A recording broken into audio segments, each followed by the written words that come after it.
Welcome to Season 2, Episode 2 of That Dynasty podcast. I'm your host, Matthew, and as you can see in front of me, we have a full crew on the podcast this week. I want to extend a very warm Dynasty welcome to Angie, Dan, and Andy, all rejoining the podcast today, guys. Thank you so much for hopping on. I'll give you guys a few seconds to share your thoughts here in a minute. But as always, be sure, guys, to follow us on YouTube if you haven't yet at That Dynasty Podcast. Follow us on X and on TikTok to stay up to date with the latest content. And this podcast will be available anywhere that you listen to podcasts. We appreciate any likes or reviews that you might feel like leaving us. Wow, I can't believe that week one has already come and gone. And unlike Aaron Rodgers, hopefully I can make it out of the first segment of the podcast today. As some resident Green Bay fans that we have here, are you guys glad that you got out on the Aaron Rodgers train when you did, or is there mixed emotions right now? Go ahead, Dan. I was going to say, after watching Jordan Love, I think I'm all right with it. But, it's kind of sad. He's my ex.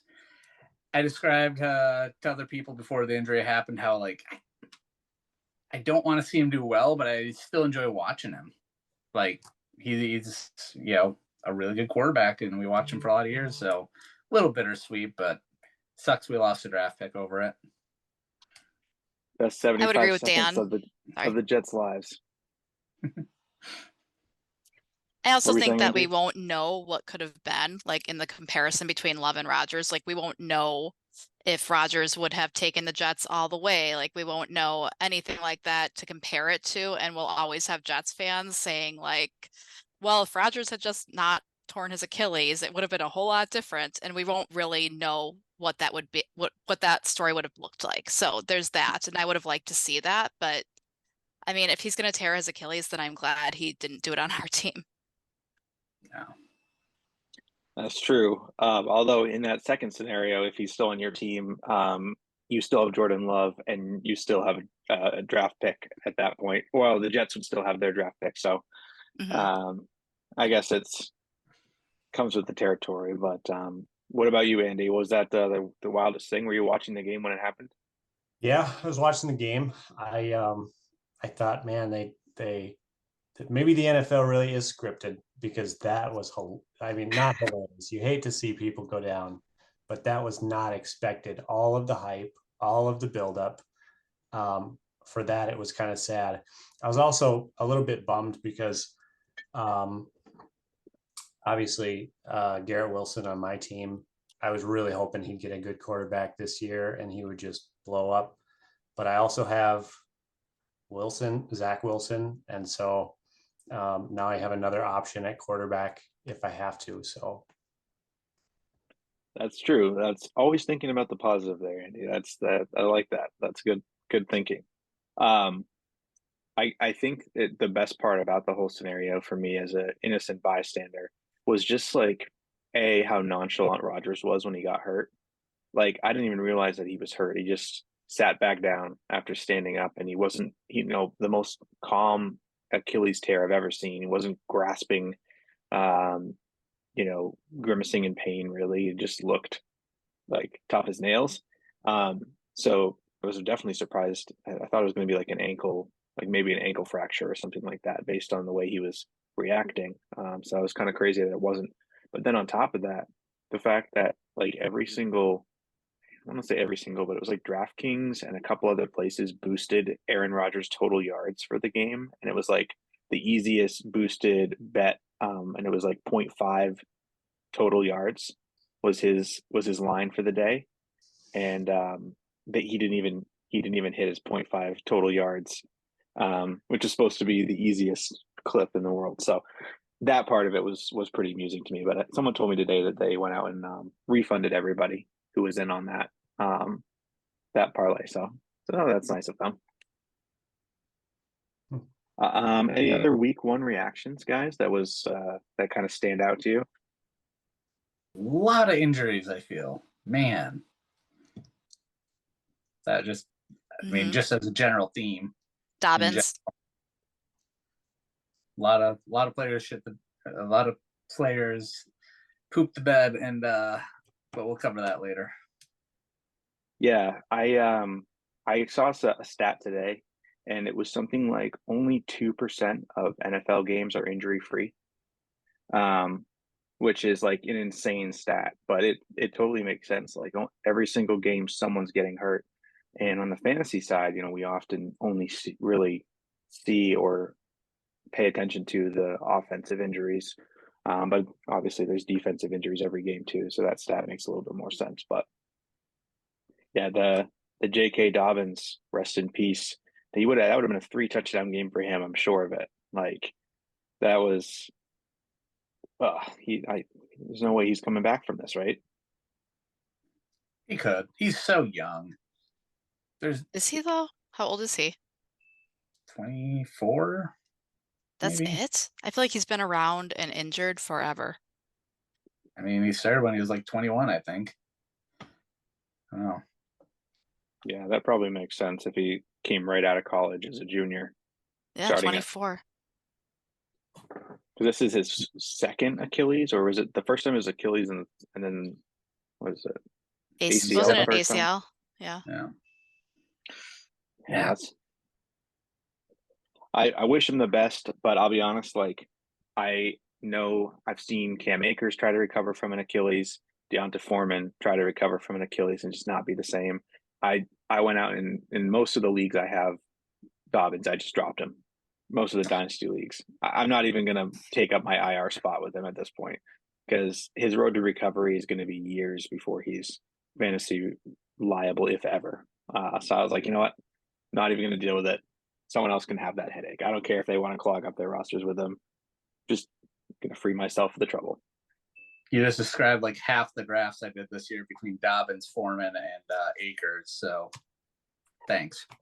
You have a thing for Achilles, apparently. Cheap running backs is really all I'm in for. Well, that's fair. So gonna kind of run down what we're gonna talk about today in the pod.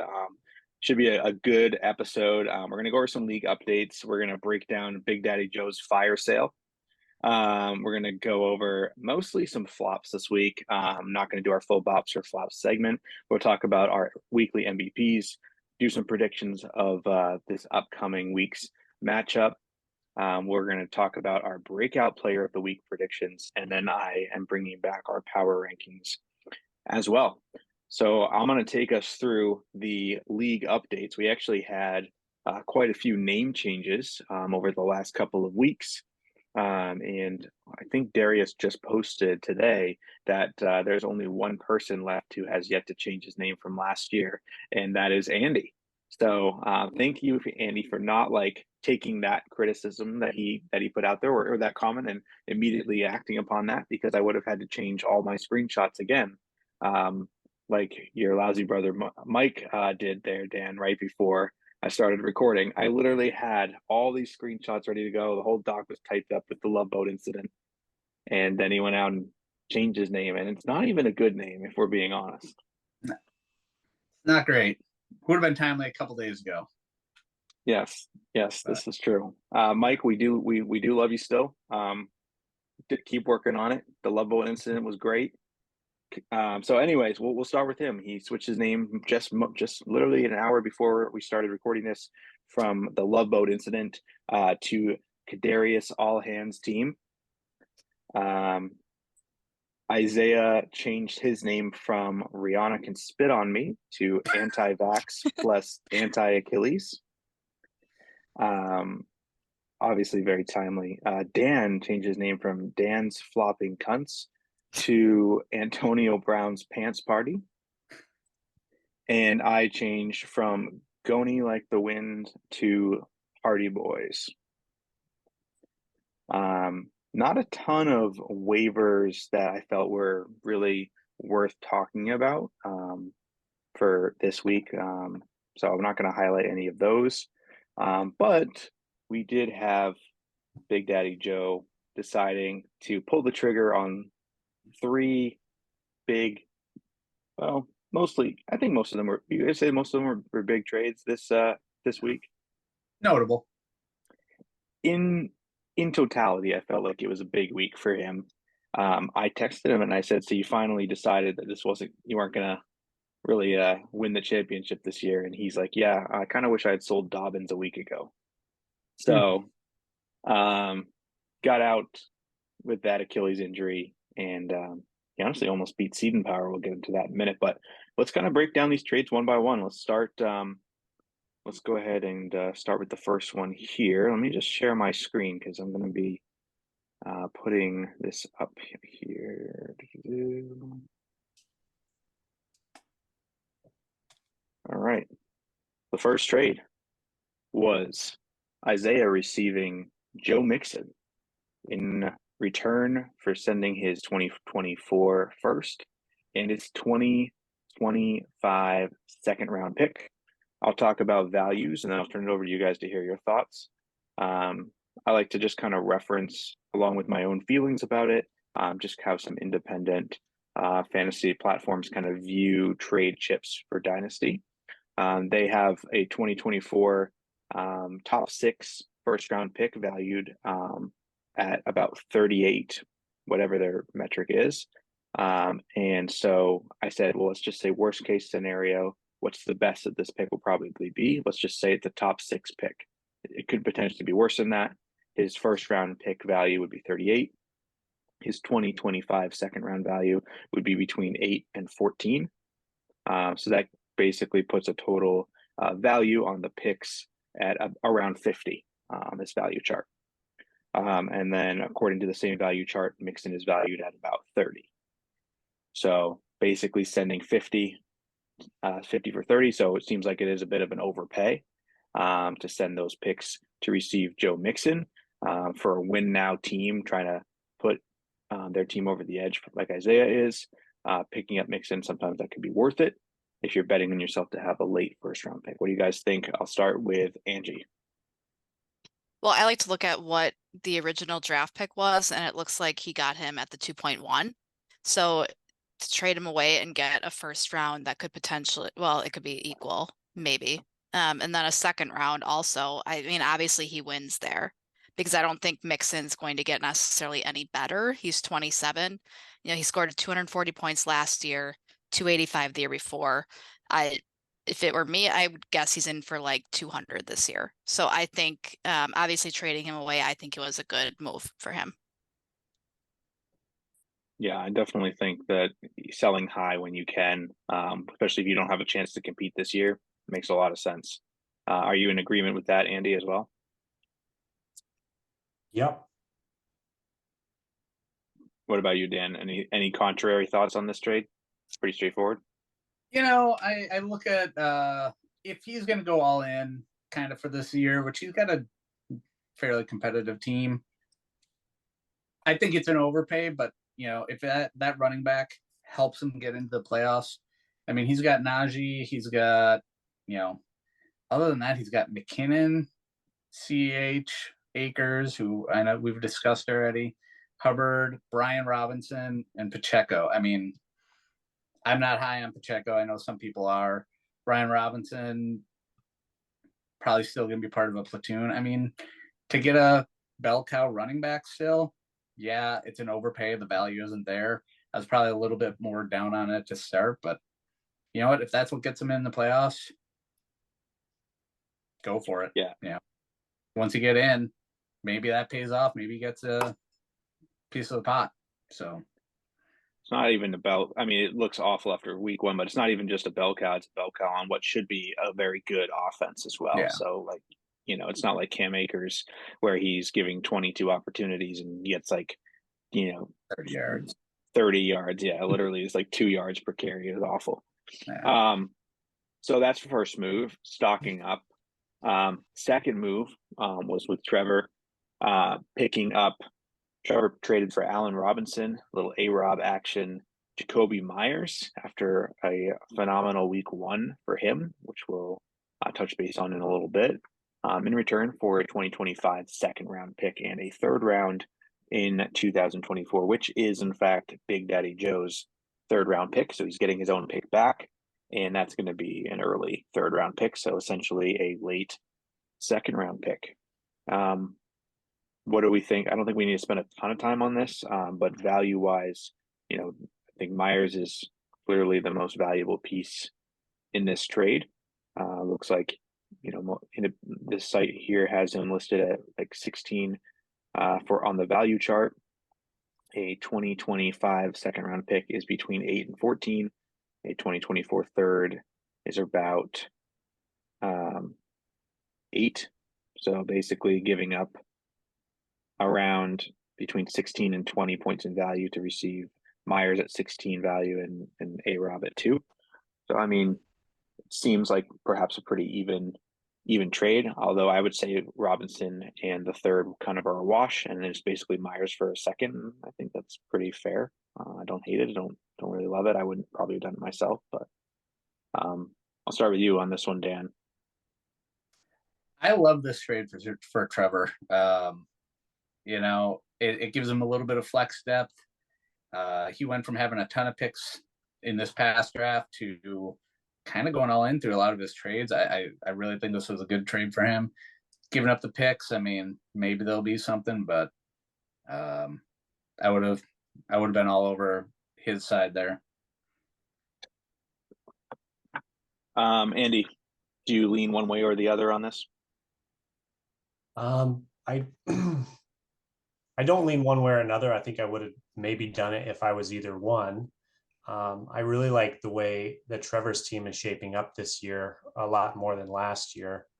And, all of a sudden he's got like a really good team, and he's been really hustling with the trades. I know I'm getting a proposal all the time. So he's working hard. And so it's good to see it pay off a little bit. I hope it works out for him. Definitely some big improvements over last year. Some really solid trades. I've liked, oh my gosh, his Jefferson trade was phenomenal. I know we talked about that last episode, but what a steal. Angie, any other thoughts or anything to add on this trade?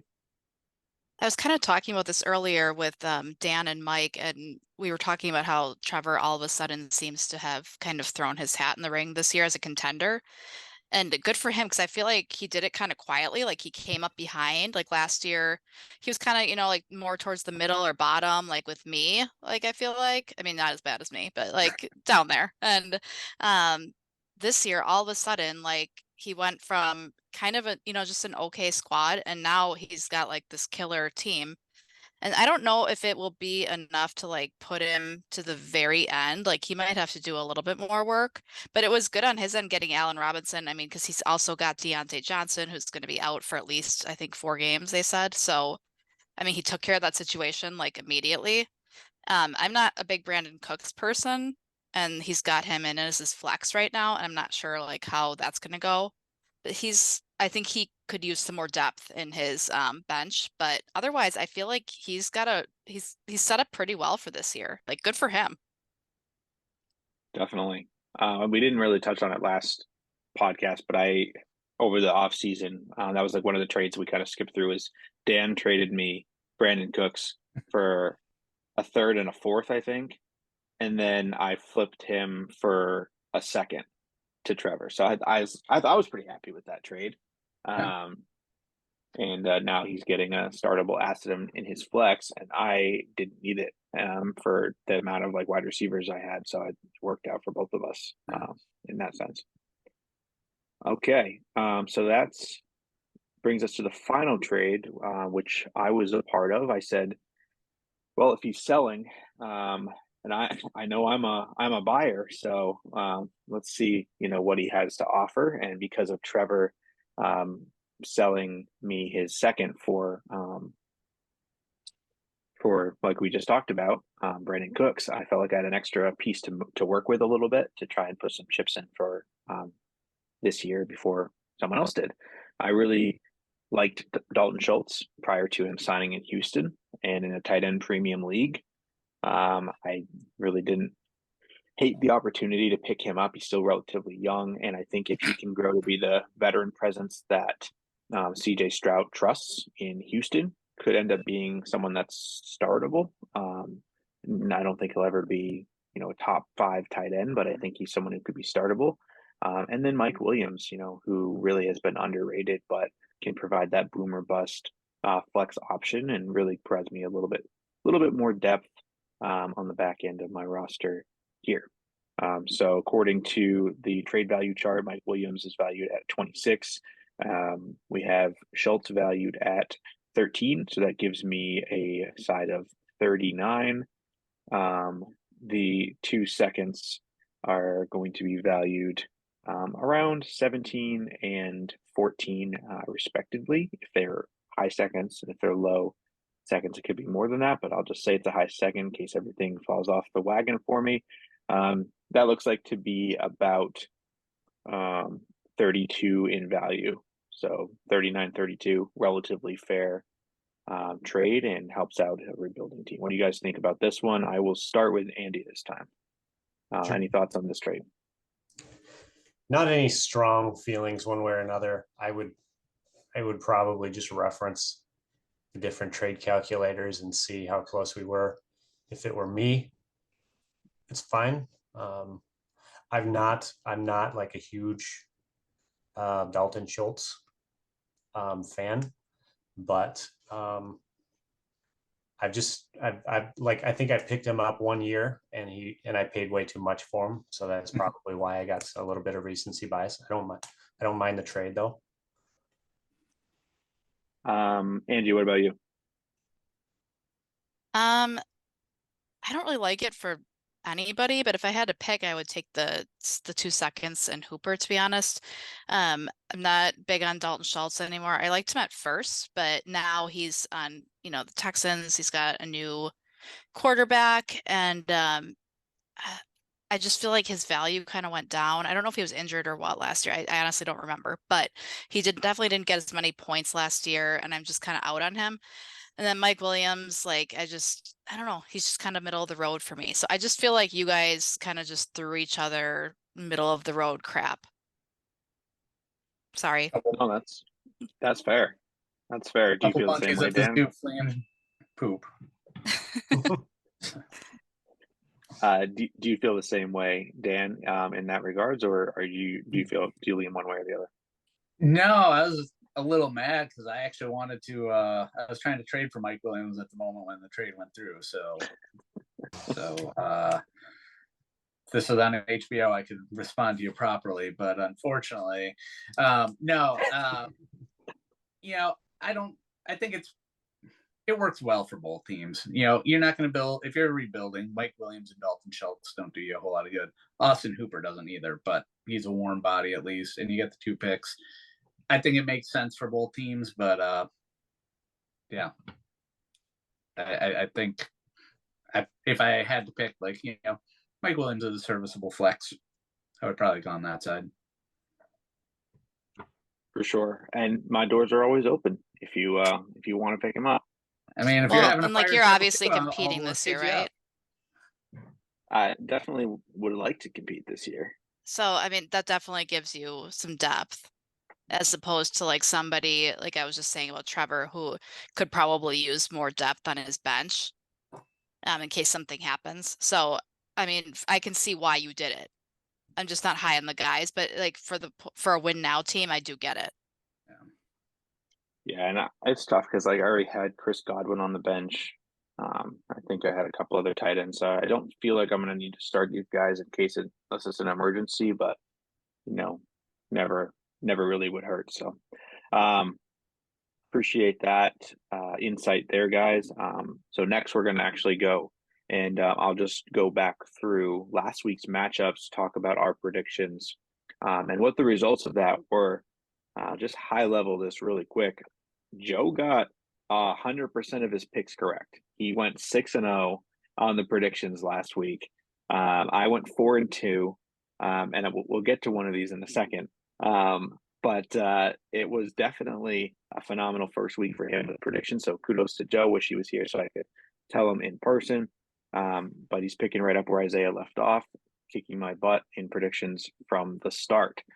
I'm going to have to start finding hosts that are worse at picking picks so I can feel better about myself when I sleep at night. All right. So the first matchup that we have from last week was myself the Hardy Boys versus Christian Mingo. Wait a second. Did I not mention you in the name changes, Angie? Oh You my forgot goodness. about me. Yeah, I was sad. Word. That was one of the best team names changes too. So revising this now, but Angie changed her name from I don't really remember I don't remember what it was last week. It was something about snatching purses, I think. It was like Ms. Jackson's purse, and I don't even remember what it was about. I mean, probably something about like Isaiah and like blowing all his money, but I don't remember. Yeah, that would make sense. So we changed it over to Christian Mingo. Phenomenal pun. I don't know, was that completely original or did you see that from somewhere else? Because I think it's phenomenal. No, It's fantastic. I never steal names. They're always like something I come up with on my own.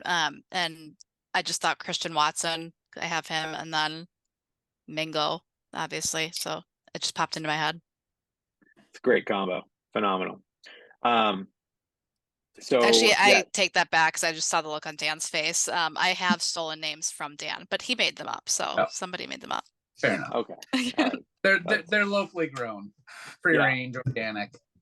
No copyright on those. Yeah. So it was me versus Angie. It actually was projected to be pretty close. As Joe and I both picked the Hardy Boys to come away with the victory, and it ended up being, I think, the highest scoring matchup on the week. But Angie still had a um, very decent performance that would have put her in the victory column in um, almost every other matchup. So it was 171.46 to 113.82. Some brief standouts from here was Saheed, my boy, on Angie's team, putting up a great fight. We had Tutu Atwell. Won't get too much into some of these guys because they'll be referenced later. But really just overall solid showing, Angie. Kudos to you for your team. Year two now looking much more solid and put together. I know I was really disappointed that I lost because I came in third. Like I even like made the, the award pedestal thing in the weekly report. And so only two people could have beaten me, and obviously I played one of them. So I was sad. No rebate for me. I'm actually pretty impressed because you started Dallas Goedert, who wasn't even playing. Or no, he did play. He just didn't do anything. And you had the tight end one on your bench. That could have been. This is true. Thanks, bigger. Dan. Yeah, thank you for that. That was disappointing. Give her another loss, okay? Come on. Who would have thought that like Goddard would just do nothing though? Yeah. The weirdest piece to me was that if you looked at like who you projected the top tight ends to be, and then who actually was the top scoring tight ends in week one, it was like so insanely crazy that Hunter Henry was the tight end one and the tight end 5 scored 6 points or something like that. It was just insane. Awful week for tight ends. But the good news is nobody had really a good tight end. So it was kind of a wash no matter which way you looked at it. But yeah, that was an odd game. I watched obviously that game, and New England after the first rainy quarter looked phenomenal, and really took it to the Eagles. And I feel like I don't think the Eagles scored but 3 points in the second. After the first quarter, I don't think they scored 3 points. So it was definitely a little bit more lopsided, and it was just strange that what they were doing wasn't working, and they didn't think let's throw it to Goddard, but maybe they will this coming week. Thursday night football they're playing. Yep. Again, it's Vikings. Skull. Yeah, let's go. That's all I've got for right now. We'll kind of revisit some of these players in a second. The second matchup was Andy O'Connell does a gritty versus Pegasus High Horse, King Cobb. And Andy pulled away the first victory of the year. Great job and congratulations on that. Joe and I both had you winning the match, and you successfully did so. Christian McCaffrey coming in clutch for you. And King Cobb's team really just had a garbage week. What it looks like. It's kind of bad when you know that two of the guys you started, looks like Seahawks defense and Marvin Jones, put up almost negative 3 points. Would have been better off not starting anybody in those spots. Then we had Seton Powers, Bijan Robinson. We lost Angie. Bijan Mustardson, which is again great play, and Mike Hawk, great matchup. Could have been much closer, but Seton Power ended up coming away with the victory there. I would say realistically underperformance on both sides, as Angie would have beaten both of them rather handedly. Also interesting that if you look at Big Daddy Joe's roster there, 4 of the people he started are no longer on his roster, and one of them is out for the rest of the year. So solid week 1.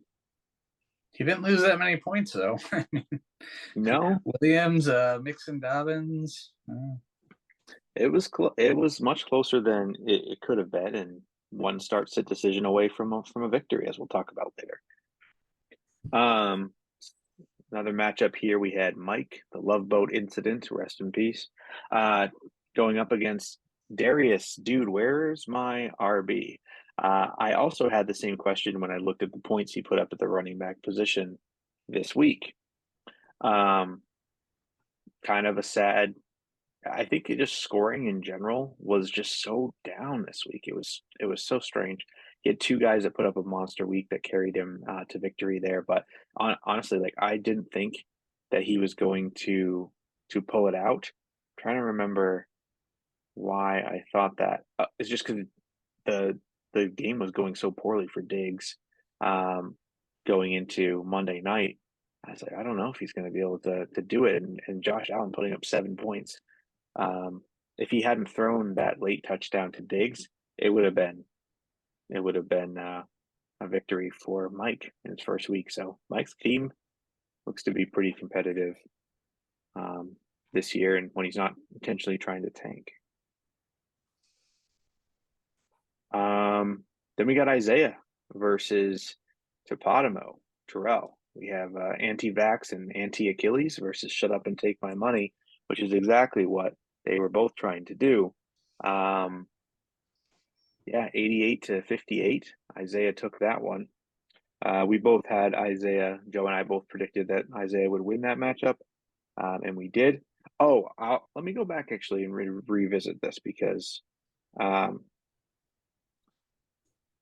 the next one is the one I wanted to talk about here. So that one we predicted correctly. It kind of went how we thought it would. The next one here, Dan versus Trevor. Trevor came away with the victory, 108-92. Dan, when we pulled up the podcast and we were going through your lineup, do you remember the conversation that we had about your running back position at the time, which was vacant? I do. I may have made the wrong selection. I was going to say, do you remember who I multiple times in a row said, I think the right play there is going to be to start this guy. Do you remember who that guy was?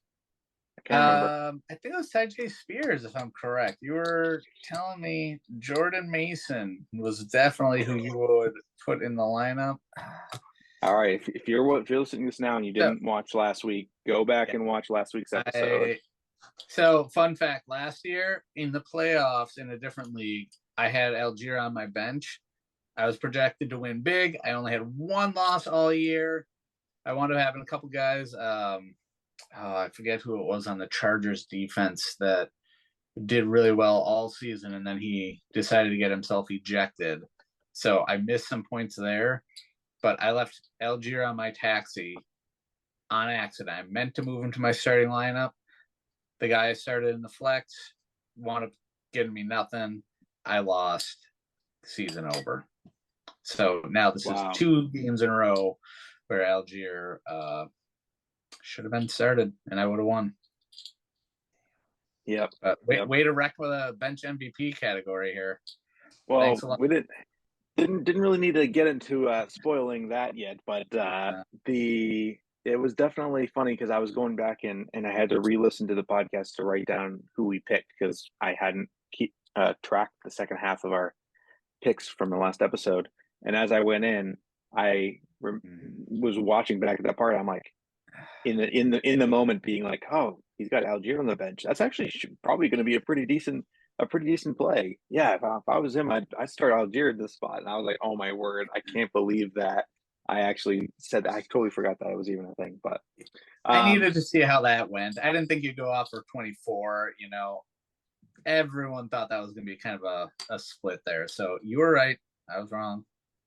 Listen, I think you made some bold choices there, starting Ayuk, who I don't personally really like that much, and that paid off. So there were some victories this week. Some solid performances. I've been out on Devo all summer, and I think Ayuk is their number one now. I just think he's taken that spot with Purdy, at least. Now, Andy, you have CMC, right? Yes. How do you feel about the target share issue that potentially could be coming around in San Francisco? Like, do you think there's enough targets and enough scoring to go around to support Kittle, Debo, Ayuk, CMC? Like, is that a concern? Yeah. It should be. There's only so many carries to go around. Yeah, it is. And I'll talk about that with my breakout pick, actually. Sweet. Sounds good. So that's a recap of last week. Like we said, Joe is unbeaten so far. So I do want to talk about who we have as our MVPs from last week, as well as who were our bench MVPs, because really we want to talk about who are the impact players, who made the largest impact to their team in pulling together a victory in a single week, and then as well as who could have made the biggest difference in the bench MVP category. So I'll go first with the first bench MVP, with the first MVP, which is the man himself, Bijan Robinson. He scored 20.3 points. It's his first official NFL game. He proved worthy of Seed and Power naming his team after him, and Seed and Power just narrowly pulled out a victory against Big Daddy Joe, 102-84, because of starting Bijan. I don't think that this was a question of whether you were going to be starting him or not, but it was really good to see that he did come out swinging. He was projected for 16 points and he put up 20. He didn't outscore Algier though, but he still had a very decent week-winning performance for Seed and Power. Seed and Power honestly didn't have that many players put up like a phenomenal week, so he's the one player that made the largest impact. Angie, who was your breakout player, or I'm sorry, your MVP of the week? Mine was Tyreek Hill. How could he not be? He had 2 touchdowns, 215 yards. Obviously, like, that's huge. I think he's going to continue in that trend. And it sucks that I had to play against him. I think if, you didn't have him and maybe you had somebody else, like maybe I could have pulled through and won. But I think the concerning thing though is for Waddle. I mean, Waddle had 4 receptions for 78 yards and only 11.8 points. So I wonder what's going to happen now. Like, is it a fluke that Tyreek got everything and got all these yards and the 2 touchdowns, or is that something that's going to continue? Yeah, I think that's definitely a valid concern. It's interesting that Tyreek only had 66% of the snap share. Do you have Waddle pulled up to see what his snap share on the week was? If not, that's totally okay. I'm just curious to know if they played the same amount of snaps, or if, like, with that amount of target volume, was Waddle just like not on the field as much? 64. 64%. Yeah, so it's definitely a little concerning. I know he was nursing an injury concern prior to the week. I know the last couple of days he was questionable, so do also wonder if that could have something to do with it. He didn't practice. He was limited today at practice because of it. That's that same oblique injury.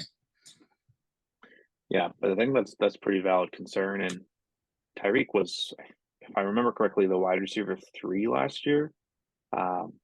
He just crushed it. Whenever Tua was healthy, I remember him and Waddle being startable assets last year. So I wonder if that'll continue again this year.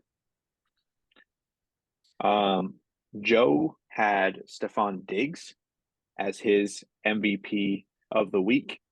Darius and the Love Boat was probably the closest matchup, 112 to 107. And Diggs put Darius over the top at the last second with a 26.2 point performance. He went 102 on 10 receptions and a touchdown.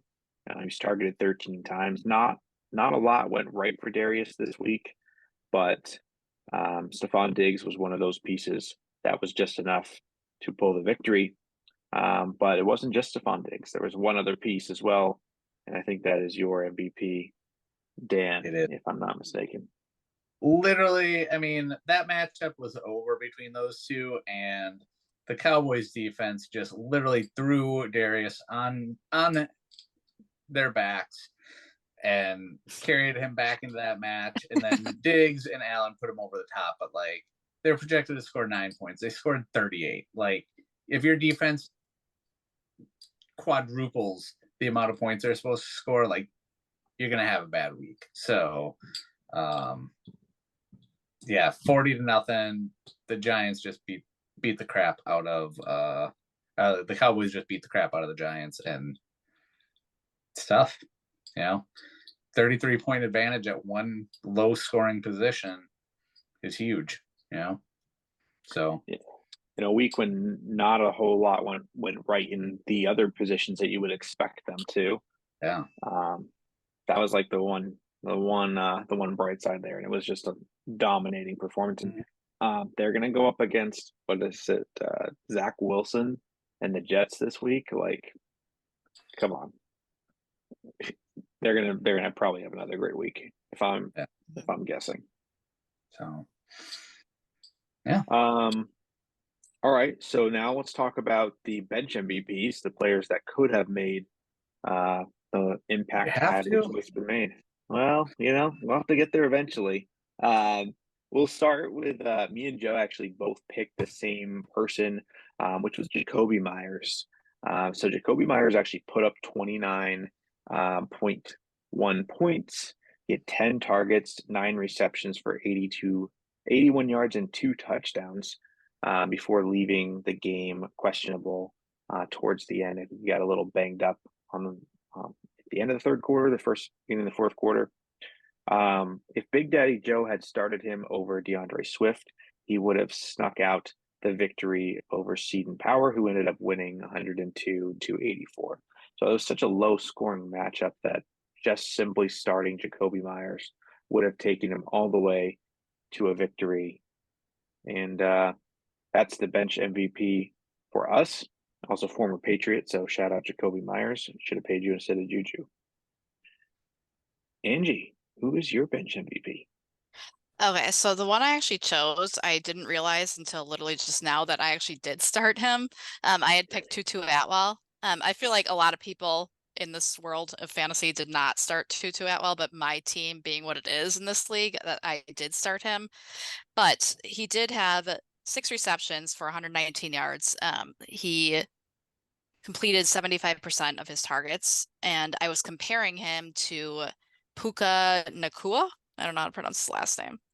But he had 15 targets, 119 yards, 66% completions. And I feel like probably a lot of people did start Puka, generally speaking, because he was declared to be like the lead for the week ahead of time. But probably not a lot of people started Tutu Atwell, and he actually did really, really well. So I feel like that could be, a potential breakout coming up. And honestly, he did way better than I would have given him credit for, because I had him on a lot of benches and taxis last year, and I ended up dropping him in quite a few leagues. And now I wish I hadn't. So I feel like he could be a bench MVP if he had been on a bench in our league. But since he wasn't, I would also give an honorable mention to Josh Reynolds, because I did have him on my bench.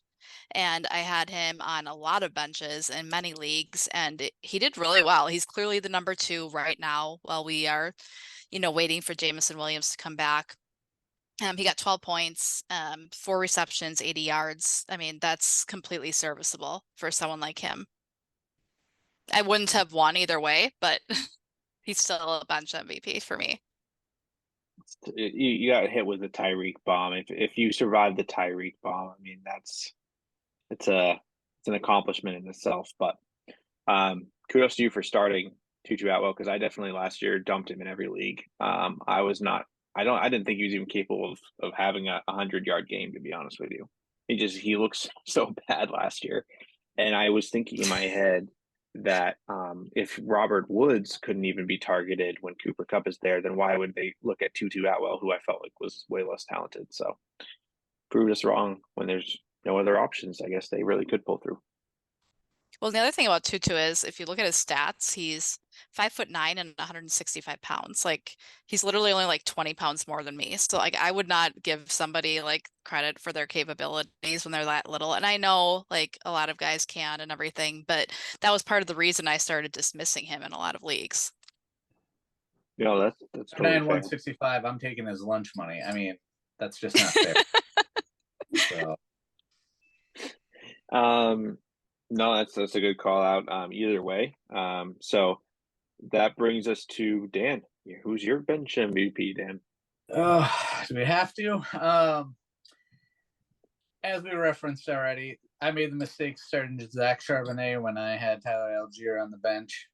He was only started in about 42% of the leagues, and he wound up being the RB4, scoring 24.4 points versus I think 1.1 that Charbonnet scored. So 23-point swing right there. In a match I lost by about 14. So this one hurts. It's a little personal.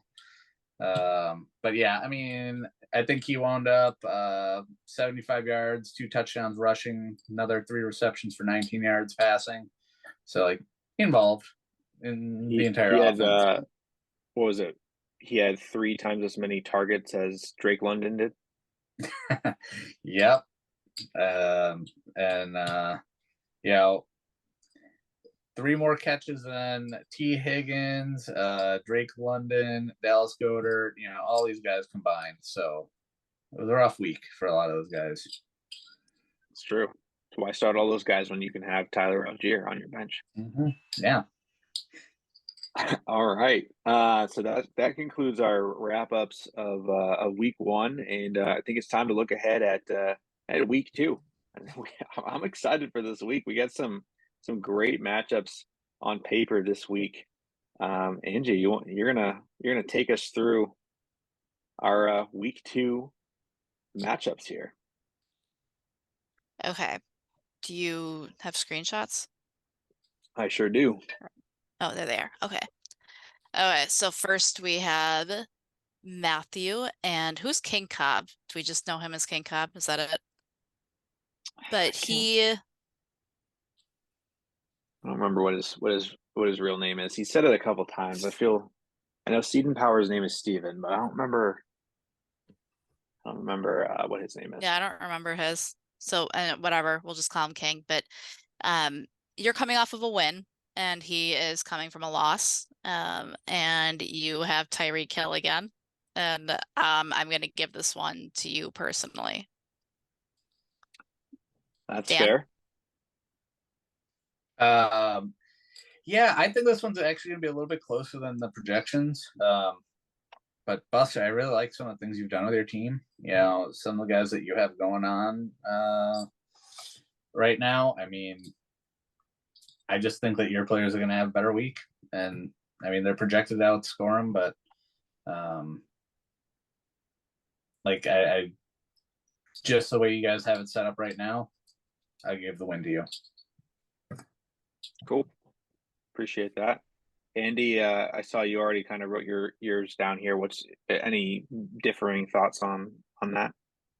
Not really any differing thoughts. we'll see. I'd like to see Justin Fields have a little bit better week. And then, but based on what we saw last week, I'm probably giving it to you. He's got some aged running backs. You do too, kind of, but I think yours are a little bit better. Probably going to squeak out a win this week. Appreciate it, guys. I also think, I got to root for myself in this scenario, but Joe voted for me as well. So it looks like everybody's going in on the Hardy Boys. I am very concerned, though. It looks like Eckler might be missing some time. So if that's the case, I know Aaron Jones might be missing some time, and Devontae Adams also potentially questionable, did not practice today. So we will see what this lineup actually looks like come Sunday. But if everyone stays healthy, I like my chances. If there's some injury shakeups in there, I think it'll be a much closer matchup. And, Barkley, Chubb, Hopkins, those guys can go off at any time. Fields could put up 40 points with 2 rushing touchdowns. So I think there's a lot of variance here where it wouldn't shock me if King Cobb pulled out a victory, but I'm hoping for the best. Next matchup. Okay, so now we have Andy against me. And looking at it, I actually think that I have a chance to win this one. I've got Shaheed, and he obviously is going to break out. Got Justin Reynolds in there this time. Hopefully Tutu does the same thing that he did this past week. Pollard, I don't know about Pollard against the Jets, so I don't know how well that's going to go. And then looking over at Andy, he has Kenneth Walker, who I think is out, but for some reason Sleeper still shows him as questionable. And Garrett Wilson now has Zach Wilson as his quarterback. So I think I have a really good chance, and I'm going to give it to myself. Andy, what do you think? I think you're right to do so. I put my name down for me. I'm voting for myself. But yeah, I think Pollard and Madison, I both really, really like.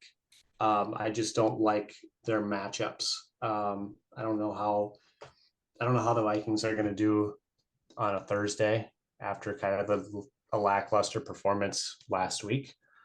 I definitely like your quarterback options better than mine, and wide receivers, I'm hoping I do okay. Again, Hawkinson and Devontae Smith both playing on a short week. We'll see. So I think the matchup's going to be closer than the data sheet says, but I'm still pulling for myself here, obviously. I think that if Christian I want Watson my $10 plays, purse. So I was going to say, if Christian Watson plays, I think you have a much better shot than if you're forced to start AJ Dillon. Because I think even though it's against Atlanta, AJ Dillon did not look good last week, not really last year either. So if Jones is out and you have to start Dillon, I mean, it wouldn't be the end of the world, but I think that your ideal scenario is Christian Watson going out and just really kind of blowing up. I love Herbert this week. Tennessee has a pass funnel defense, so there should be a lot of pass attempts going down to the Chargers. And I really like the stacks from the Detroit and Seattle game. And you're obviously double tapping into that with Reynolds and Laporta. So I think you have a lot of good pieces, Angie. I could see a lot going right for you. I don't love Bryce Young this week. I know you talked about that you don't really have a lot of other options there, Andy. It's not like you're going to start Zach Wilson against Dallas. That obviously not going to go well for you. But I think you have a really, really solid team with McCaffrey, with Devontae Smith, with Hawkinson. Again, really like that game. And I do always love Chris Olave and Garrett Wilson I think they're super talented. George Pickens is going to have to pick up some slack after we just saw, Johnson's going to be out for a little bit. And I think I'm going to have to give the edge to McCaffrey and just being so dominant. And I think that Andy's going to sneak one out. here, and I'm going O'Connell goes to Gritty. What do you got, Dan? I'm doing the Gritty too. Even with Watson coming back, like that's going to really help Angie out. And God, I hate your wide receiver room, Andy. I've got like better wide receivers on my taxi. Hit me up for a trade or something like that. But yeah, I just think the talent on his team is going to be a little bit better. I don't think Reynolds should be starting this week. The Detroit offense didn't really impress me last week against Chiefs defense, missing their best player. And well, who would you put in then? I don't know. Do you have Dylan? Yeah. I'm starting Dylan this week against the Falcons all day. Shaheed, if Aaron Jones is out, I definitely will. Yeah. Shaheed, I love everything like that. You've obviously got the quarterback advantage. Both of you guys have good defenses and everything, but McCaffrey, Walker, Wilson, I think, is a better trio. And I do think like Tutu Atwell versus San Francisco is a worse start than Josh Reynolds against Seattle. I feel. Yeah. Look at what the Niners did against the Steelers last week. Like they dominated them. Yeah, there's some tough decisions there. That'll probably come down to game time. But I know San Francisco is a defense I don't want to mess with. Joe did go with O'Connell goes to Gritty, does the Gritty as well.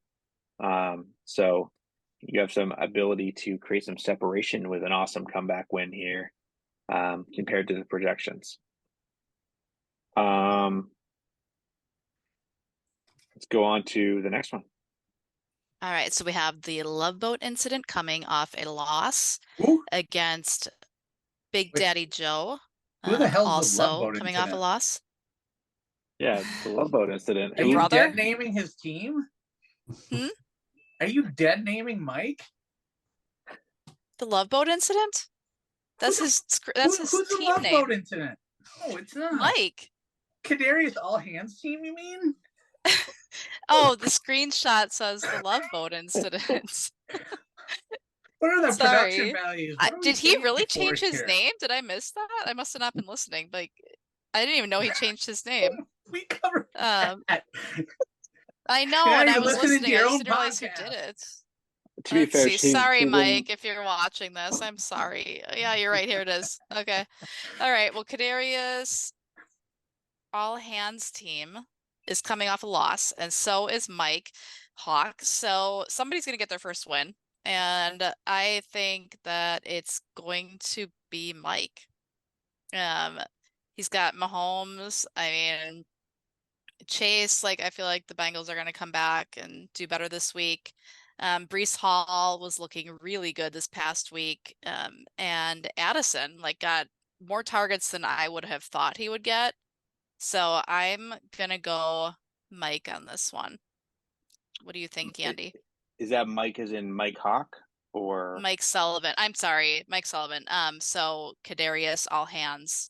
What was it again? All Hands team. He could have at least made that name a shot at the commissioner of this league and spelled Kadarius, like Darius. Oh yeah, that would have been great. Like he could have done much more with that name, or he could have done it on like Thursday night after the game. Like doing it a week later just seems weak. It's no time to honor. Who did you just pass it off to? I totally just based on who you asked next. Andy. So I agree. So with Kadarius's team, he's got Mahomes, which we know is going to do really well despite having no one to throw to. And I really, really like Breece Hall, and I really like Addison. Both guys I could see really breaking out and going really far. So I don't know. Yeah, that's what I've got. Yeah. Kadarius All Hands team has built a very sneakily good roster. I like his wide receivers a ton. Chase, St. Brown, follow it up with Addison, his running backs. You've got Gibbs, Etienne, Hall. You've got Mahomes and Lawrence as options. Like, this team is pretty stacked. Big Daddy Joe, obviously, in rebuild mode, just sold off all his valuable assets. It shouldn't be close. I'm going Mike in a landslide. Yeah, I'm on board. Mike's, top 3 projection this week. All the reasons you guys listed outside of the team name. Yeah, that's probably the thing he doesn't have going. And he benched Kadarius. So get that guy out of his starting lineup, and all of a sudden he's better. So it's a great call. Just as a sign of disrespect, he even spelled Kadarius wrong. So just complete miss. I'll let you guys pass that feedback along. What do we got next? Okay, I just double checked to make sure that the names are updated on this one, but we have Dude, Where's My RB? So Darius, our commissioner, versus Seed and Power with Bijan Mustardson. And they both won last week. So somebody is going to get their first loss. And in my opinion, I'm going to give this one to Darius. But there's some questions such as, will Kelsey play? Will Zach Moss play? Etc. So what do you think, Matthew? I'm going a little contrary on this. I think that even though he's not projected to win, I think that Seed and Power is going to take the victory. I've said it for a while that I feel like he's all around the best team that we probably are having to face when healthy, because he's got, again, Jonathan Taylor on his IR right now, and he's got Dalvin Cook on his bench, who didn't look terrible. He's trying to sell Jonathan Taylor. Yes, I did see that. He said he's selling Jonathan Taylor for a first-round pick and someone who will help him win now. So kudos to him for trying to make the most of an IR stint for that. But I really think that Burrow is embarrassed after being the highest-paid quarterback and going out and not even throwing for 100 yards last week. He's got Bijan Robinson, obviously love Robinson. Rachaad White against Chicago. Oh, love that matchup. He was on the field for 85% of the snaps, I think, last week. Rachaad White was, and he had a ridiculous amount of touches, like 20-something touches, and they were relatively efficient touches too. It was like 6 yards per carry or something like that. So like he didn't do terrible, and I want to say was targeted 3 times. So there was some really decent usage from White last week, even though he didn't put up as many points as you would wish. I like Lamb, I like Brown. Kittle should be a decent option every week. Mike Evans had like 10 targets. And then Jalen Waddle, we talked about him, like he's going to be used and he's so explosive. When you go flip over to Darius' side, obviously we love Kelsey every week. We love Diggs, we love Allen, and we love Andrews. But outside of that, there's just a lot of question marks on that roster. And I think it's going to be close. It's going to be a powerful match. But I think that Seed and Power is going to take it. Dan? To me, it comes down to the tight ends. If both Kelsey and Andrew play, I think Darius wins. But otherwise, I think Bijan Mustardson is a better team. If you put Troutman in instead of those guys, or instead of one of those guys, that team's not as competitive. And this is going to be a close, high-scoring matchup, I think. So I think it really comes down to that. So if you had to pick one, though, who are you putting your money on? Oof. You basically asked me if I think Kelsey and Andrews are going to play this week, and I think they are. So I'm going to go Darius. All right. And Andy, what do you think? Yeah, so this was where I was going to be a little bit contrary as well. I'm going with Seed and Power on this one, mostly because I like to overreact on the first week of the year, and Allen just looked absolutely awful. I don't know what he was thinking with a lot of his throws. And so I'm sure he'll get over it. I'm sure he'll be fine. But that Josh Allen and Stephon Diggs stack really carried him through a lot of games. And if they don't have a good game this week, then I think it will go to seed and power. Also, I don't think he's going to get so lucky with Dallas this time. He'll probably, we'll see. But I think Burrow is going to pull it off this time. He's going to turn it around. And so we'll see. And then Joe went with seed and power as well for his pick. So it looks like, what'd you say? Spicy pick? Spicy matchup this week, you know? Week 2, and all of a sudden you got 2 heavyweights. This was one of my favorite matchups of the week. Not going to lie. This is another one that's looking to be very, very close as well. I was torn. So now we have the team that we were talking about earlier, who came up sneakily from behind Trevor, Skull Squad, aka the Norseman, and he's coming off of a win, and so is his opponent, anti-vax and anti-Achilles, Isaiah. And let's start with Dan on this one. Which one? I think I picked Trevor in this one. Boy, both teams seem like they're pretty deep all of a sudden. Yeah, I mean, I picked Trevor. I don't love too many cooks on that team, I think, but I just think as a whole, I mean, Hurts, Jacobs, Jefferson, you know, gonna carry him. I think that's really what it. Higgins isn't going to have as bad of a week as he did last week. If we were doing the bops this week, I was going to give a formal apology to Calvin Ridley because I definitely faded him. I thought he wasn't going to do very well this season, and immediately week 1, he makes me look like an idiot. So, Calvin Ridley, I'm sorry. I screwed up.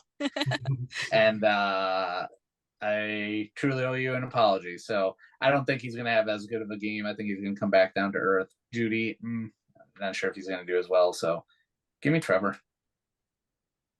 Andy? It's tough for me to vote against Justin Jefferson because at any given week he could have 40 points.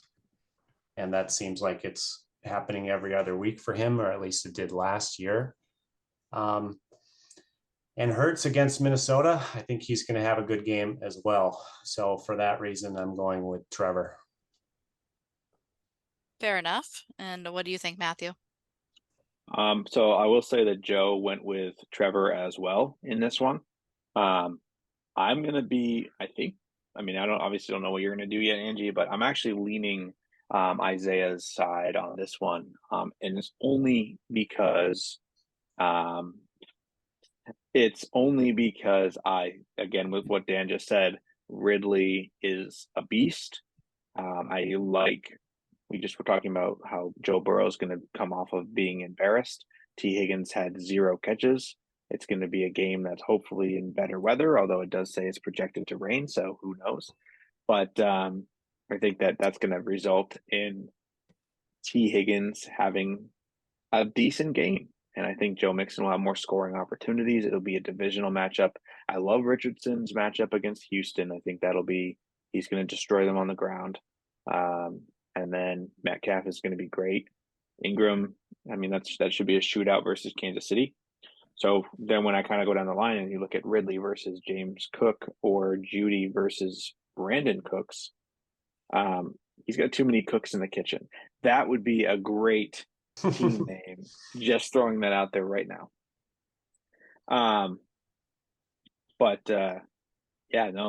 think that's what it's going to come down to. I think it's going to come down to just slightly more depth on Isaiah's roster that have the opportunity for upside. Because when you look at the projections, like Trevor has great running backs. I love him. I love Jalen Hurts. I love Jefferson. But I think that like his upside after that is a little bit capped, whereas the upside of Isaiah's roster is a little deeper. What do you think, Angie? Okay. I'm gonna go with Trevor on this one because I don't see like how you can go necessarily wrong when you have Jefferson, Stevenson, Jacobs, who I hope does a little bit more this week. The only thing, his tight end, I mean, I have like no faith in the Bears at all right now, so that could be a problem. And I'm not a big Brandon Cooks person, and he's listed as questionable, so we'll see. But I mean, looking at his bench, I mean, we discussed that he doesn't have a lot of fill-in options, so I could see where Isaiah could come in and get the win. But for now, at this moment, I'm gonna go with Trevor for the win. That's all right. I'm gonna be proven to look like an idiot once again, I'm sure. And my picks will fall further and further behind, as they always do. All right, so we have shut up and take my, what is it? Money. Money. Coming off of a loss with Antonio Brown's pants party, aka Dan, and they're both gonna lose. They both lost last week, so somebody will get their first win and their first rebate, and a $10 purse for somebody. And I think that person will be. I'm sorry, but I'm gonna go with Terrell on this one. Oh. And just the reason is like I feel like Fields is gonna throw to DJ Moore a lot more than pun intended than he did last week. Waller, I mean, I don't think we can base like the Giants on what happened this past week with the Cowboys. So I'm gonna bet that Waller does better than he did. And he might not play. yeah, I know. Well, that's like always, that's like every week for him. That's just his life is like listed as questionable. So I'll go with Terrell, but I think it could easily go the other way too. Matthew, what do you think? I think that's a spicy take because I think Dan has started Tyler Algier this week. So what could go wrong? Lesson. No, I think Lamar sucked last week. He was awful, and he should look better this week. I really don't think it's likely Drake London scores 0 points again. I think that Dameon Pierce he's getting tons of work as a running back. And I love Juwan Johnson as well. If anyone remembers from last year, Juwan Johnson, I don't remember who it was, but I did a similar prediction where somebody had him and didn't start him, and it would have won them the week or not that week. But I think it was still me. It probably could have been. He scored like 2 touchdowns and went off for a 50-yarder or something like that. And yep, on my bench. That was the week that I predict. That was my breakout prediction week. Yeah. So I love Juwan Johnson. So I think Dan, I think you're going to get it. I like to see what Ayuk does this week, but I don't like that that's on the other side. Terrell has to start 2 tight ends that aren't like elite tight ends anymore. So having to start Higbee and Waller, it just doesn't feel that great to me. And then if, like you said, if Waller for some reason doesn't play, there's just a lot of question marks about who he would even put in at that point. So not loving it. I think that well, he also has JSN, and he could end up putting JSN in. It's got Hollywood Brown. All right, Andy. Yeah, I feel like there's people he could put in, and I don't know that his lineup is totally set. Yeah, that could be. But we'll see. So Dan, what do you think? I'm going with myself. I for some of what was mentioned there, Lamar is going to do well. I think that Texans Colts matchup with the 2 rookie quarterbacks going to be an interesting one to watch, at least. Algier, 10-point projection, is pretty low, I feel, for him. Like, the way they used that running game last week. London might not start. Pittman, I think, did well. Christian Kirk could be swapped out for, a Curtis Samuel or something like that. But I like my chances this week. You do have Ayuk, so yeah. hopefully that pans out again. Yeah, and I drafted Smith-Schuster in a lot of leagues this year, so I know Juju's going to have a crap season because I picked them up in every best ball I could. So you did. I was there for that. Yeah. Yeah. Kiss of death right there. And Andy. Sorry. Man, I don't have any strong opinions on this one. I guess it's just a matter of looking at the players individually, going, no one on Terrell's team really excites me. So I've got to give it to Dan. I just like his players individually a little bit better. Cool. Okay. So I took down those predictions, and we will follow up on that next week when we break it down and see who was the most successful. Which means if I picked you, I'm so sorry. You're probably going to lose this week. Let's move into just some predictions. So we've been talking a lot about like some past predictions that have gone true, some things that we wanted to go true that maybe haven't gone true for us as much as we'd like. But we're going to shoot our shot today, and we're going to throw out some breakout predictions here. I'll kick us off with talking about my breakout prediction for week 2. And we already kind of talked about this earlier in the show, but it's Rashid Shaheed. Guy came out of nowhere. It wasn't really on anybody's radar, but started making a splash last year. Angie actually has him sitting in the starting lineup this week, I think I saw. But he had 18 points last week. He was targeted 6 times, 5 receptions, 89 yards. He looks electric when he's out there. He caught a touchdown. He's their kick returner too. He had 5 kick returns for 110 kick yards, I guess. So he's out there like running a ton. He did have 1 fumble that he lost, which definitely, is it definitely didn't help. But he also, was used in the rushing game as well. I think it got cut out here, but he had 2 rushes as well as his passing work. He averaged 5.5 yards per carry in rushing. So he's dual threat. He's really young. He's in an offense that needs some people to step up and just be electric. You have Chris Olave, obviously, will be drawing most of your defensive attention. Michael Thomas didn't look terrible in the first game of the year. How did he actually do? I actually didn't see how he did. Thomas, he had a couple catches. I want to say he maybe 60 yards or something like that. He's on my bench. Let me see what he did. I can pull him up too. Yeah, he was targeted 8 times, 5 receptions, 61 yards. He played 80% of the snaps and had 11 points.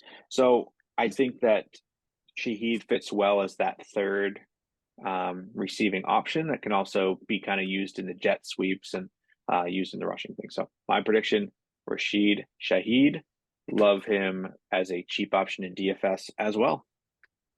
I would just like to point out that I got him last fall for $0 off the waiver wire. So I'm proud of me for that. I like that for me. Go you.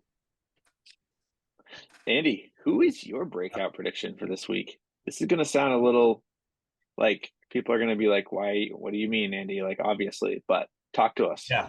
Okay. Good. So never heard of the guy. I'm going with the lock. I'm going with the sure thing. All right. So Breece Hall, obviously. Now, for the last year, I've just been kind of lamenting Dalvin Cook and how he just seems like really, really slow when he was playing for the Vikings.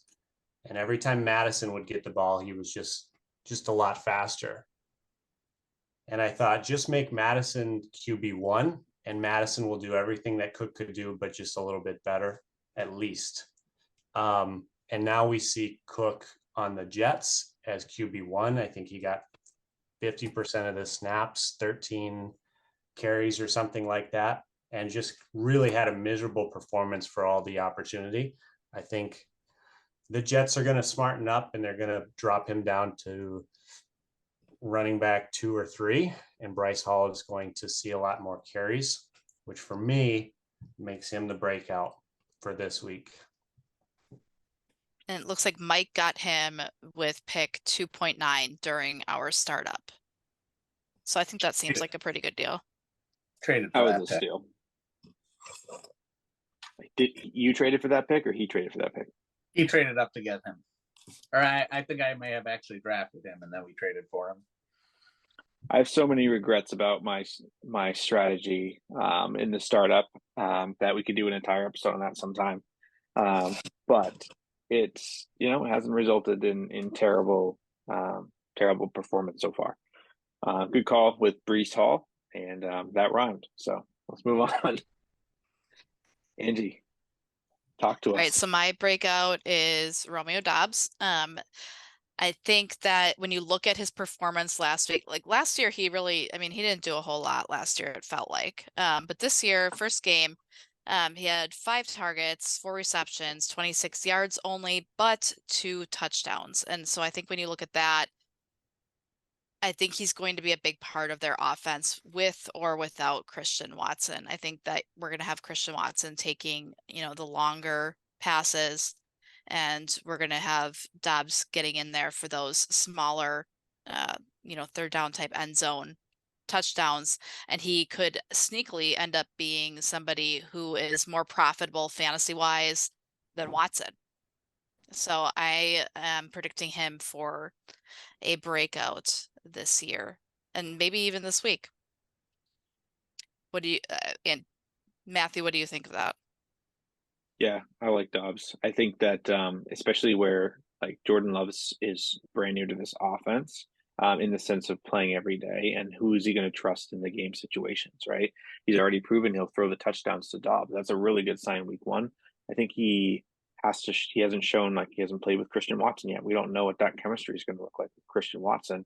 We all think it's going to be that, oh, Christian Watson is more talented. He's going to be the one. He showed it last year with Rodgers, but we don't know that he'll have that same connection with Love.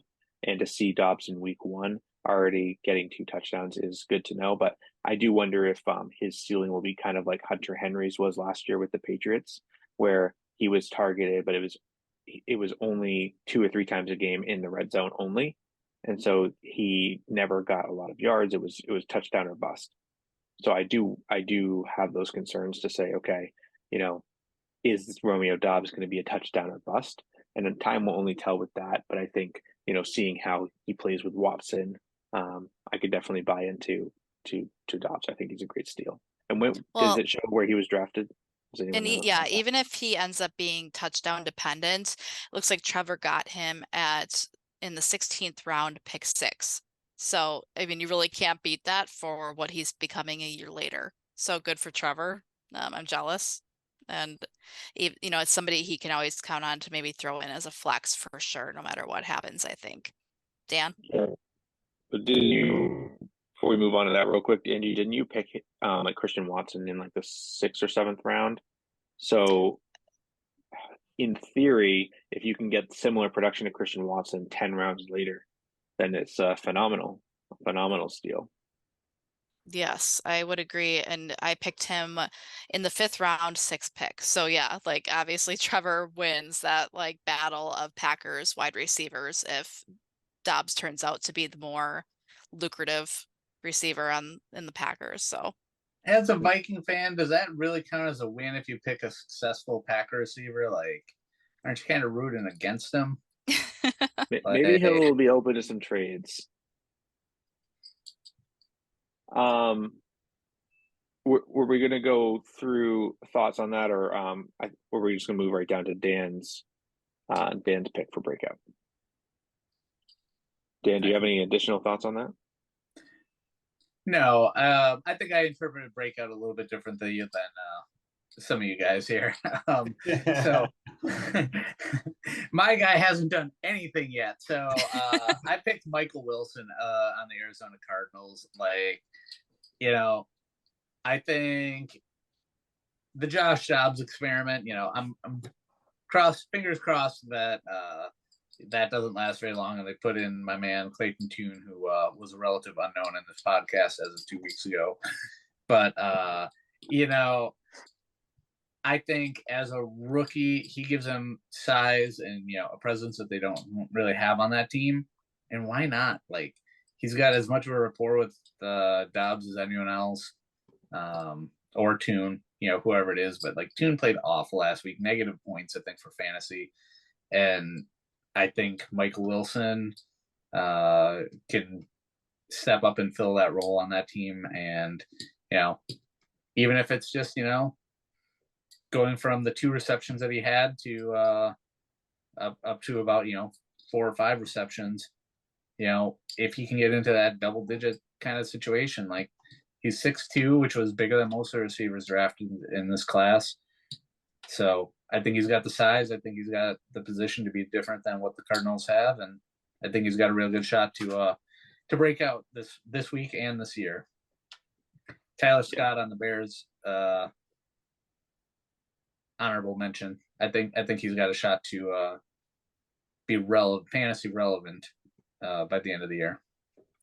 Dan, you said that Michael Wilson has a good connection with Clayton Tune. How do you know that? Were you there, or I'm saying, those guys have been there the same amount of time. Like, as good as anyone else is all I was saying. It's not like, Aaron Rodgers and Devontae Adams, when they were played together for years and they had this big rapport.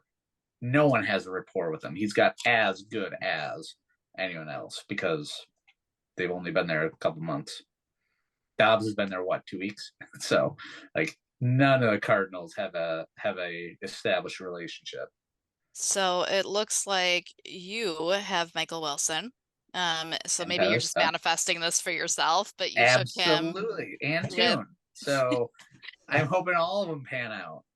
You picked him with round 3, pick 4. So that's not bad for a third rounder if he does pan out. That's great. And, it's week 2 of the season. So, like, the Pukas aren't there. I think I had looked at a couple other guys who, maybe I was going to hope we're going to come out. And, the QB play is terrible for them. So, I feel like he's got a shot. Why not give him an opportunity there? So, and they're playing a tough defense. So, Brown, I like that he's on the field 90% of the snaps too, which is huge. Yeah. Like he was out there. He got targeted 4 times in his first game. Didn't do great with it, but like the opportunity is there. So. Well, it's the Cardinals didn't do great with anything. So it's like it's comparing apples and apples, I guess, at that point. The last one we're going to have in here is going to be Joe's talking point. It's a really obvious one, guys, but Jahmyr Gibbs is going to be awesome. He was only playing 27% of the snaps, and he just showed absolutely electricity when he's out there. 6 yards per carry. He was targeted twice, 9 yards per target. So just a phenomenal call out that like he is going to be what everyone said he was, and it's just a matter of working him in. We knew ahead of time he was going to get a smaller workload to start, but they are excited to use him in that offense. I think he's going to be great for the Lions moving forward. Looks like Mike Sullivan picked him with round 1, pick 2. So kind of an obvious choice. That's where he was going in most leagues. So hopefully he pans out for Mike. Or actually, hopefully not, since I don't have him. Yeah. Speaking of players that I don't have, Jake Funk is another late breaking one who I'm kind of all in on. That I'd love to see do well in Indianapolis, at least until he comes back. And Angie got him today for, I don't know, did he even pay anything for him? I don't think so. No, I think I picked him up this morning. Yeah, I picked him up as a free agent this morning. So after I saw you picking him up all over Sleeper. Yeah. Love it. That Colts situation is wide open if Moss is hurt. So why not? It's definitely worth a stash for sure. He's listed on Sleeper's depth chart as number 3, and that's with Zach Moss as number 1. So if he doesn't play, Jackson fumbled last week and didn't look great. He didn't look good at all. Yeah. So All right, so last section of the episode today, guys. Bringing back our podcast power rankings. So there's an algorithm that goes into this. I update with what our weekly projections were and what our actual results were, who was the winner and the loser, and the algorithm does the rest. So we will shoot out our ranking, and then I'll be able to highlight if we're moving up or down week over week. But starting it off, we'll just start at the bottom and work our way up. So at number 12 is Terrell, shut up and take my money, coming in with the currently the worst team on the power rankings, which was a little bit surprising. But just overall points scored versus projections, and losing the first round of the year. He's starting off at the bottom. And then coming in right above that is my co-host, Joe, and his buddy, Mike, 11th. And then right above that, we have Pegasus, aka High Horse, King Tob himself, coming in to start the year at 10th.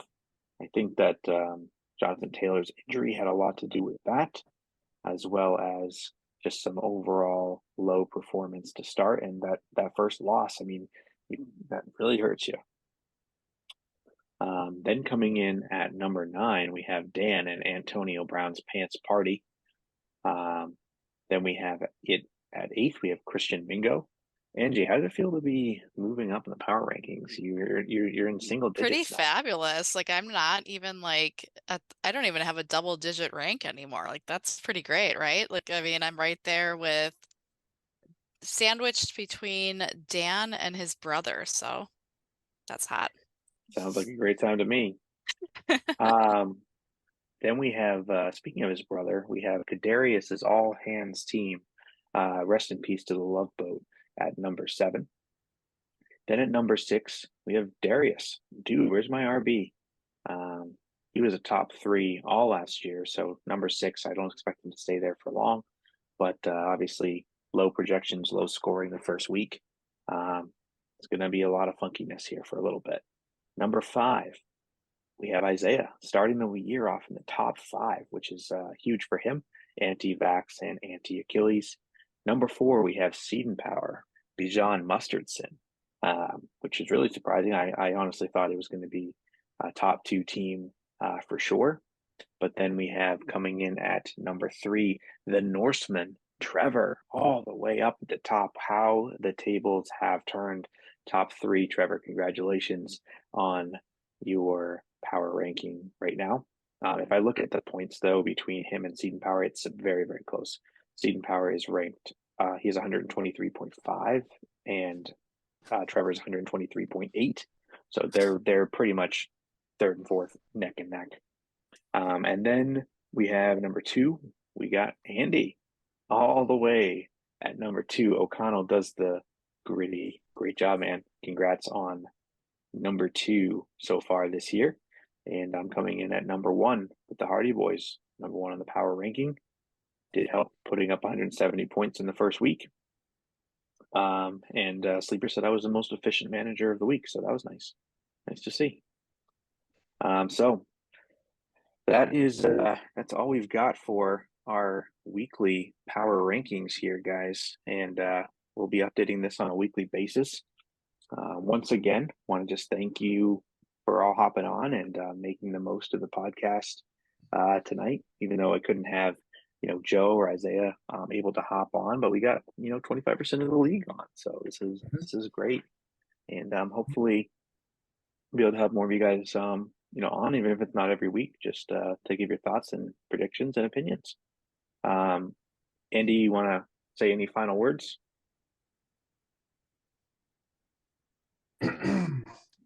Excited for Thursday night, hoping that the Vikings turn it around.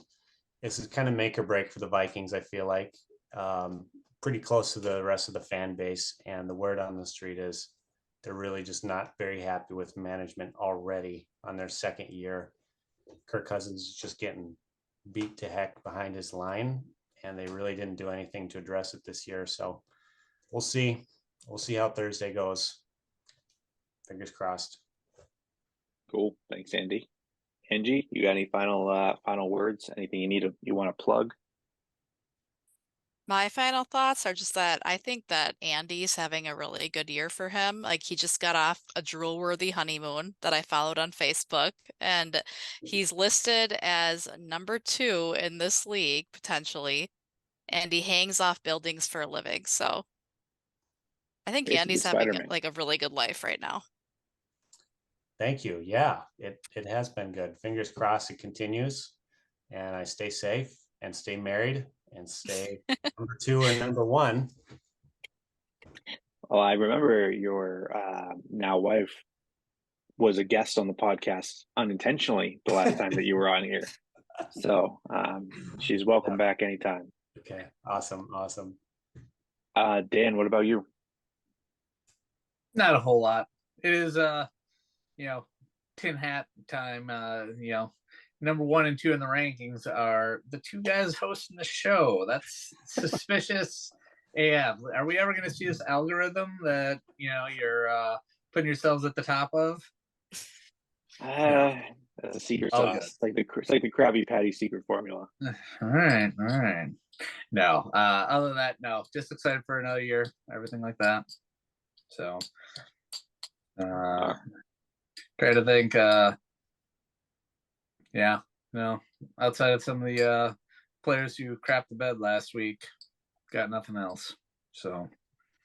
Oh, Andy and I were talking about before you guys hopped in when we were waiting for you that we appreciate everything that you guys bring to our culture in the team in the group chats and just like really creating it making it a fun league and you have a lot of knowledge and experience and even if it's not a ton of dynasty knowledge per se like you kind of picked it up and even now Dan you and I play in a couple other leagues together and Angie and I play in a couple other leagues together and even Seton Power picked up an extra orphan team in one of my leagues so like there's a few connections now that are expanding outside of this and so I think it's really cool and I appreciate having you guys as a part of this and like I said you guys are welcome on anytime and just to kind of close this out usually try to do a prediction about the Patriots game. So in honor of Isaiah and Joe not being able to be here, what do you guys think is going to happen? Patriots versus Dolphins on Sunday night.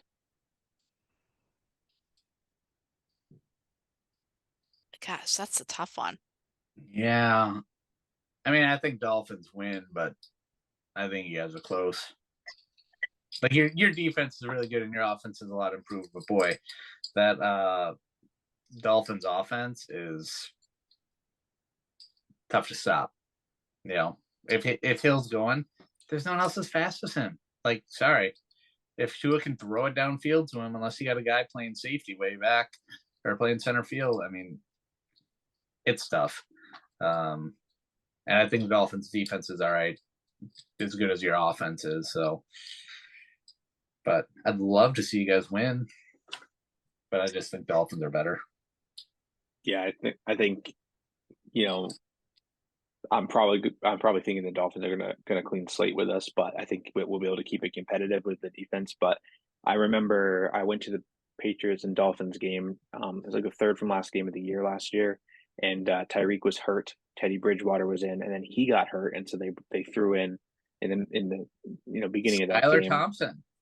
Yeah, Thompson was in. So it was a garbage game from Miami side, and they still won. Yeah. So all I can think of is kind of that aspect, and obviously our offense looked way better this year so far. I had Skylar in multiple leagues, so that was a good game for me. Yes, it was very good for him. Not so good for being there, although it was like 65 degrees in January, so it was like a wicked nice game. I was wearing like a very light sweatshirt. It was awesome. Mm-hmm. But yeah, definitely think they're going to lose, but I think it will be close. And does Andy? What do you think? Do you think Dolphins take it? Patriots hold them back? Yeah, I mean, I honestly I have not watched a single snap of Dolphins this year, so I'm really just going with what I saw last week with the Eagles, and they hung in a lot better than I thought. So I don't think it's going to be a blowout. I think it will be an interesting game. Hopefully it's close. I'm going to be pulling for New England though. Let's go. What do you got, Angie? I think it's going to be close too. I'm also rooting for New England, and but I think if the whole Tua and Tyreek Hill connection is as it was this past week, that's going to be pretty unstoppable. But the New England defense is really good. So, like overall and historically, and New England pulls out wins sometimes when they shouldn't. So, I'm rooting for you. And Mac Jones Awesome. is really on fire right now. So, based on 1 week, but Got that dog in him. He's top 3 in passing so far this year. So, or top 4. Hold on, that like says that. more about the quarterback play this past week because it was pretty bad. I mean, the number 1 quarterback is 400 something passing yards. So I mean, yeah. Top How did 3. Daniel Jones do? How did Dobbs do? How did Burrow do? Like, how did Lamar do? I mean, just some really terrible performances. Oh yeah. Well, guys, thank you for tuning in for that Dynasty podcast. I know this was a longer episode. We had a lot of opinions and a lot of voices on here. Hope you enjoyed it. And as always, like I said, please leave a comment down below if you enjoyed it. Feel free to subscribe on Apple Podcasts, Spotify Podcasts, or anywhere that you consume content. Follow us on X and on TikTok as well. Thank you for joining and have a fantastic week. We'll see you next time.